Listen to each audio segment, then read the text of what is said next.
안녕하세요. 책 읽는 아줌마 엔다줌마입니다. 오늘도 김성호 작가님의 6일 야구 갑시다를 낭독해보면서 여러분들과 함께 귀한 깨달음 얻을 수 있었으면 좋겠습니다. 낭독 시작하겠습니다. 적군도 아군으로 만드는 비법. 휴대전화의 편리한 저장 기능 덕분에 전화번호를 암기할 필요가 없는 세상이다. 가끔 휴대전화에 저장된 번호를 보면서 내가 이렇게 많은 사람과 인연을 맺고 있구나 하는 생각이 든다. 나를 스쳐간 사람들, 내가 스쳐간 사람들, 손바닥 뒤집듯 쉽게 마음을 바꾸는 사람들을 보면 사람 관계만큼 쉽고 복잡한 것도 없는 듯하다. 직장인 10명 중 7명은 직장에서 업무보다 인간관계로 스트레스를 받는다는 통계가 있다. 한국에서 거주하는 외국인들이 가장 힘들어하는 것 역시 인간관계라 한다. 한국 사람들은 어려운 문제가 생기면 합리적인 판단이나 규정보다는 인맥 혹은 연주를 우선시하기 때문이다. 역으로 말해 실력이나 능력을 기르기보다는 인맥을 하나 더 넓히는 것이 편한 사회생활의 지름길이란 얘기다. 이런 생각에 동의하지는 않는다. 하지만 어쨌든 우리는 이렇게 중요한 인간관계에서 원치 않는 적을 만들기도 한다.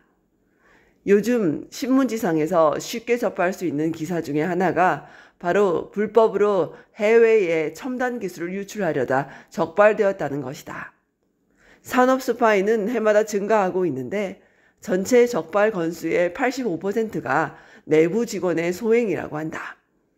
나는 이런 기사를 접할 때마다 내부의 적이 가장 무서운 것이다 라는 격언을 다시 한번 되새긴다. 어제까지 회사를 위해 열심히 일하던 직원이 연봉이나 승진 문제로 불만을 품고 돌아서면 위와 같은 극단적 상황까지 연출하는 것이다. 기업은 정보를 팔아먹는 내부의 적을 주의해야 하지만 개인은 마음에 도사리고 있는 내부의 적을 주의해야 한다. 부정적인 생각, 게으름, 거짓말, 시기, 고정관념 등이 그것이다. 내 안의 적은 앞으로 나아가려는 우리의 발목을 잡고 늘어진다. 세상에서 가장 무서운 적이다.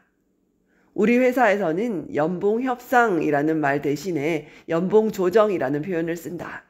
협상과 조정의 의미는 비슷하나 그 단어가 주는 어감 자체가 틀리기 때문이다.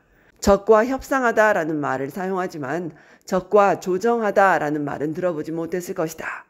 우리는 회사의 울타리 안에 함께 있기 때문에 서로의 사정을 충분히 이해할 수 있다.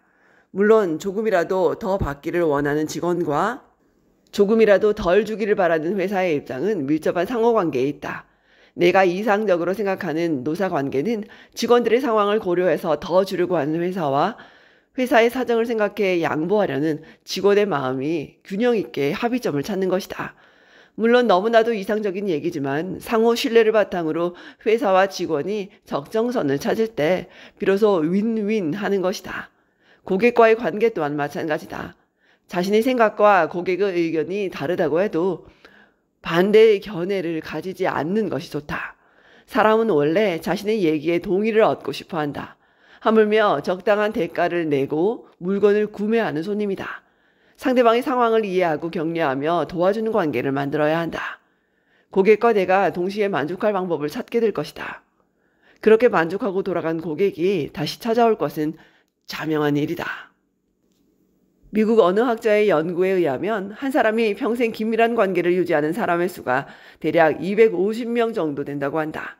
합리적이고 이성적인 미국인을 기준으로 250명이라면 학연, 지연, 혈연으로 묶인 우리나라의 특성에서 어마어마한 숫자이다. 내가 250명의 사람과 긴밀한 관계를 맺고 있다면 상대방 역시 250명에 가까운 사람을 두었을 것이다. 지금 내 앞에 앉아있는 이는 한 사람에 불과하지만 그 사람과 연결된 250명이 있다는 것을 잊지 말아야 한다. 한 사람과 친구나 동료가 되면 또 다른 250명의 친구나 동료를 얻는 것이지만 한 사람과 등을 돌리게 되면 보이지 않는 250명의 적을 만드는 것이다. 한마디로 한 사람에 의하여 승패가 좌우될 수 있다. 한 명의 고객에게 칭찬을 들으면 250명의 사람에게 칭찬을 듣는 것과 마찬가지다. 한 명의 고객을 잃으면 250명의 잠재 고객을 잃는 것이다. 내가 지금 상대하는 한 명의 고객이 사실은 250명이라 생각해보자. 어떻게 소홀히 대할 수 있겠는가? 우리는 사람과의 관계에서 거울이어야 한다. 지금 내 앞에 있는 사람의 모습은 곧 내 모습이므로 더욱 미소 지어 보이는 거울이어야 한다. 사실 우리가 마주 앉아 서로 으르렁댈 이유가 무엇인가? 이익과 목적이라는 나름의 명분은 있겠지만 너와 내가 아닌 우리라는 개념을 잘 살리면 함께 이기고 모두가 행복해질 수 있다. 이는 적군을 둘도 없는 내 후원자로 만드는 비법이자 무엇과도 바꿀 수 없는 삶의 지혜다. 우리는 흔히 끝이라고 말하지만 1999년 학원 사업을 위해 온 가족이 서울로 이사를 왔다. 대학교를 이곳에서 다니긴 했지만 서울은 여전히 낯선 땅이었다. 게다가 막 시작하는 사업 때문에 정신이 없어서 아내가 혼자 집안일을 하기에는 벅찰 것 같아 가사 도우미를 부르게 되었다. 그런데 우리 집에 온 조선족 아주머니는 이상하게 처음부터 잔뜩 경계를 품고 있었다. 아주머니는 불법 체류자 신분이었지만 중국에서 초등학교 교장을 지낸 엘리트였다. 중국의 경제 사정이 너무 어려워 큰 돈을 벌 수 있다는 기대에 한국으로 들어온 것이다. 식당, 여관을 가리지 않고 열심히 일했지만 업주들의 언어폭력은 물론 시간 외로 일을 시키면서도 임금 체납을 당연시했다고 한다. 급여를 못 받은 적도 많아서 한국 사람에 대한 인식이 매우 좋지 않았다. 그런 일들을 겪고 우리 집에 왔으니 아주머니가 경계하는 것도 당연한 일이었다. 사람 위에 사람 없고 사람 아래 사람 없다는 말도 있는데 모두 내 마음 같지는 않은 모양이다. 먹고 살아보겠다고 낯선 타국에 와서 고생하는 사람들에게 피눈물을 빼는 사람들을 도저히 이해할 수 없었다. 약국을 할 때부터 내 집에 온 사람에게는 최선을 다하자는 것이 나의 철학이었다. 오랜 세월 나와 함께한 아내는 물론 어릴 때부터 그런 모습을 보고 자란 아이들 역시 같은 생각이었다. 우리는 아주머니가 거부감을 느끼지 않도록 신경을 쓰면서 조금이라도 가까워지기 위해 노력했다. 아주머니는 우리 식구의 은인이기 때문이다. 바깥 일로 집안일에 소홀할 수밖에 없는 나를 도와주고 서울 땅이 낯선 아내와 아이들을 보살피며 살림까지 맡아주었으니 어찌 은인이 아니겠는가. 우리의 마음이 통한 것인지 아주머니는 처음과 달리 서서히 마음의 문을 열었다. 그리고 아내에겐 언니가, 아이들에게는 이모가 되어 깊은 정을 나누면서 가족처럼 지내게 되었다. 그렇게 3년이 지나고 아주머니는 본국으로 돌아가게 되었다. 그분에게는 좋은 일이지만 우리는 아쉬운 마음을 감출 수가 없었다. 사람이 든 자리는 몰라도 난 자리는 안다 하지 않던가. 출국일이 정해지자 마음이 급해졌다. 주말이면 아주머니와 함께 백화점, 대공원, 남산을 찾아다니며 즐거운 시간을 보냈다. 그리고 아주머니 다음으로 집안일을 도와줄 도우미를 구해서 출국 2주일 전에는 가사에서 손을 떼게 했다. 그동안의 수고라도 잠시 풀고 가시라는 의미였다. 마지막으로 그동안 함께 해준 것에 대한 감사의 뜻으로 3년치의 퇴직금을 드렸다. 아주머니에게는 상당히 큰 액수였을 것이다.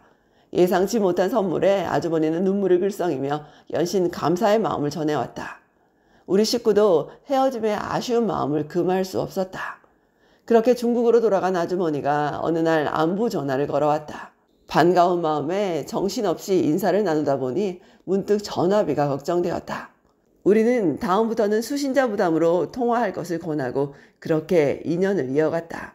그리고 아주머니 도움으로 믿을 만한 사람을 가사 도우미로 맞이할 수 있었다. 이렇게 소개받은 아주머니가 2년이 되었을 무렵 불법 체류자를 대대적으로 단속하여 본국으로 송환한다는 정부 발표가 있었다. 나는 걱정스러운 마음에 단속기간이라도 우리 집에서 생활하기를 권했지만 아주머니는 끝내 사양하셨다. 우리는 최악의 경우 단속에 걸려 출국 조치를 당하면 작별 인사도 못하고 헤어질까 걱정이었다. 온 식구가 뉴스에서 불법 체류자 단속이라는 단어만 나오면 얼굴이 어두울 정도였다. 만약의 사태에 대비해 지난 2년치에 해당하는 퇴직금을 중간 정산해드렸다.